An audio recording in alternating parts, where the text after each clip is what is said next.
Doctor के सख्त निर्देश के मुताबिक मीरा आराम कर रही थी, लेकिन सास को यह मंजूर नहीं था। उसने ताना मारा कि समय आ गया है, बहू आराम कर रही है और सास उसकी सेवा में लगी है। राजेश ने सुन लिया और अगले ही दिन एक नौकरानी रख ली, लेकिन सास का गुस्सा फिर भी कम नहीं हुआ। कुछ दिन बाद राजेश की छोटी बहन रश्मि घर आई। रश्मि भी गर्भवती थी। राजेश को अचानक ऑफिस के काम से शहर से बाहर जाना पड़ा और उसके जाते ही सास फिर शुरू हो गई। मीरा, रश्मि को आम बहुत पसंद है, काट के दे दो मीरा, उसके लिए उसका मनपसंद खाना बना दो।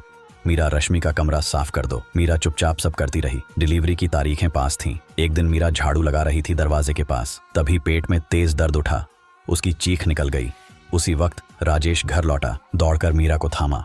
उसी पल सास भी बाहर भागी और बोली, राजेश जल्दी आ, रश्मि को लेबर पेन शुरू हो गया है। राजेश ने दोनों को और माँ को भी कार में बिठाया और सीधे अस्पताल ले गया। ऑपरेशन थिएटर के बाहर इंतजार करते हुए राजेश ने माँ से पूछा, माँ आपने फिर मीरा से काम क्यों करवाया? डॉक्टर ने मना किया था। सास बोली, बेटा मैं मीरा की भलाई के लिए करवा रही थी, काम करने से नॉर्मल डिलीवरी होती है। तभी डॉक्टर बाहर आए और मुस्कुराकर कहा, बधाई हो, दोनों माँ और बच्चे स्वस्थ हैं। मीरा की नॉर्मल डिलीवरी हुई है। और रश्मि किसी सेक्शन राजेश माँ की ओर मुड़ा और मुस्कुराकर बोला, धन्यवाद माँ, मीरा की इतनी देखभाल की कि उसका नॉर्मल डिलीवरी हो गया। काश आपने अपनी बेटी रश्मि की भी इतनी ही देखभाल की होती तो शायद उसकी भी सिजेरियन नहीं होती। सास की आंखों में पश्चाताप था। उसे अपनी गलती का एहसास हुआ कि बहू हो या बेटी, गर्भवती स्त्री को सुकून और सम्मान मिलना चाहिए। निष्कर्ष, हर औरत को इंसान समझो, बहू और बेटी में फर्क मत रखो, देखभाल और इज्जत दो। रिश्ते तभी सच्चे बनते हैं